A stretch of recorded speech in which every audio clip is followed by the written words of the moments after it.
Hey everyone, and welcome to The Explainer. Today, we are opening up a sprawling, incredibly complex case file that has basically shaken the entire foundation of India's educational system.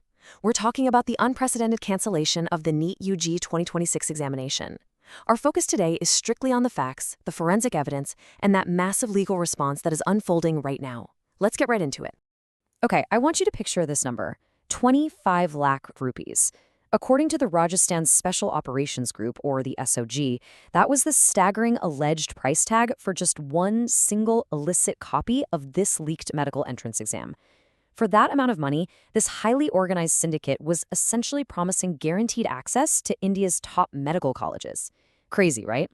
But this really raises a fascinating question.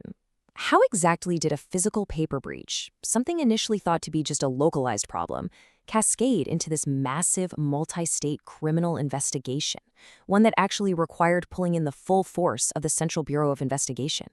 I mean, how does a system this big just break down? Well, here is our docket for today's explainer. First, we'll look at the initial breach and the CBI handover. Then, we'll break down the specific FIR charges. After that, we'll map out the scope of this multi-state investigation, examine the legal demands currently reaching the Supreme Court, and finally, look at the immediate next steps for the 2026 candidates. All right, let's start with Section 1, the breach and CBI handover, a system compromised. So, to really understand this, we have to look at the sheer scale of this test, which is honestly difficult to even comprehend. The NEET-UG is literally the sole gateway for medical admissions in India. On May 3rd, over 2.2 million candidates sat for this exam across more than 5,400 centers. The logistics here were massive. We're talking GPS-tracked vehicles, AI-assisted CCTVs, biometric verification, even 5G jammers. And yet, despite a massive 200 crore rupee operational budget, the whole shebang was completely compromised. And what makes this particular breach so fascinating is how it was actually disguised. Authorities didn't just stumble upon a folder labeled stolen exam. No, the Rajasthan SOG uncovered what was essentially being passed off as a study guide, a so-called guess paper that contained 410 questions. But when they cross-referenced it, investigators found that 120 of those questions hit the nail on the head. They were a near-perfect match for the official biology and chemistry sections of the actual test. No, this discovery absolutely changed the game. The local SOG quickly realized, hey, this isn't just a few rogue students cheating. This paper trail was crossing state borders. Recognizing the massive national implications here, the Education Ministry didn't waste a single second. They immediately escalated the case and handed the entire investigation straight over to the CBI. Which brings us to Section 2, breaking down FIR charges, the legal response. Let me tell you, the CBI is not holding back here. They are throwing heavy traditional legal weight at this network. If you look at the first information report, the FIR, they've invoked some extremely severe charges under the Bharatiya Nyaya Sanhita. We're talking criminal conspiracy, cheating, criminal breach of trust, theft, and the destruction of evidence, all alongside provisions of the Prevention of Corruption Act. They are officially treating this as a massive, organized criminal enterprise. But the government is also wielding a brand new legal weapon. The CBI actually invoked the recently minted Public Examinations Prevention of Unfair Means Act of 2024. Now, this law was specifically designed just months ago to target these exact kinds of organized paper leak mafias. And the penalties? They are severe, up to 10 years in prison and fines reaching a staggering 1 crore rupees. This act is forming the absolute legal backbone of their ongoing prosecution. Moving right along to Section 3, Multi-State Investigation Scope, Mapping the Dragnet. The geographical scope of the CBI dragnet is massive. It's spanning right across the country. Up in Rajasthan, the SOG arrested alleged masterminds Manish Yadav and Rakesh Mandawaria. Over in Maharashtra, Nashik police detained Shubham Kainar, who allegedly bought the paper and then forwarded it to a buyer in Haryana. And down south in Kerala, an MBBS student is currently under investigation for circulating the materials. It's like a giant puzzle, but it's a highly coordinated multi-state sweep. And the scale of the interrogations, it is expanding by the hour. Over 150 students have already been pulled in for questioning, plus dozens of parents have been brought in too.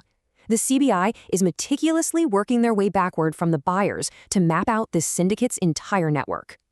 So, how did they actually pull this off? Well, the ongoing investigation points to the physical supply chain being breached at a printing press in Jaipur. From there, the digital supply chain essentially took over. The test was scanned and then sold via unknown encrypted messenger applications a full 42 hours before the very first student even walked into an exam hall. Just incredible. Now for Section 4, Supreme Court legal demands, seeking accountability. The fallout from this isn't just a criminal matter, it is deeply institutional. The Federation of All India Medical Association, or FAMA, has actually taken this directly to the Supreme Court. Their core, impartial argument can be summed up in two very heavy words: systemic failure. They're basically arguing that the testing infrastructure itself has fundamentally collapsed. To ensure a breach of this magnitude literally cannot happen again, FIMA is demanding some sweeping legal remedies from the nation's highest court. Step 1, they want the National Testing Agency replaced, or at least fundamentally restructured.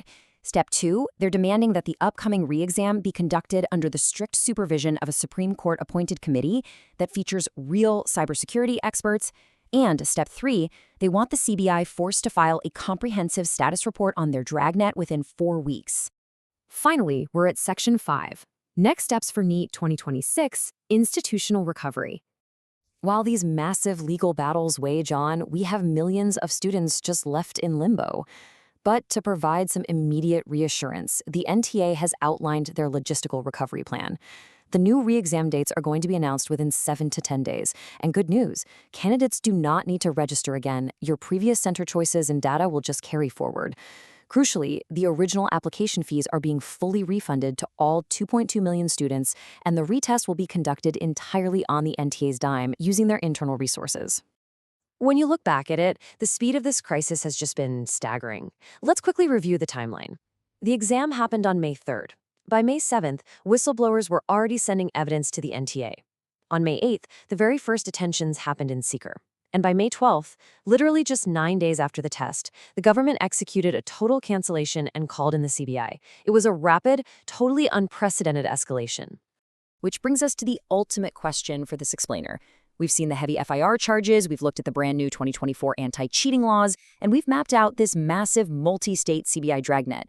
But can all of this truly restore trust in a national educational infrastructure that allowed its most secure exam to be sold as a guest paper on encrypted apps? It's a question that the Supreme Court, the government, and millions of future students are going to be grappling with for years to come. Thanks for joining me on The Explainer today, and keep questioning the details.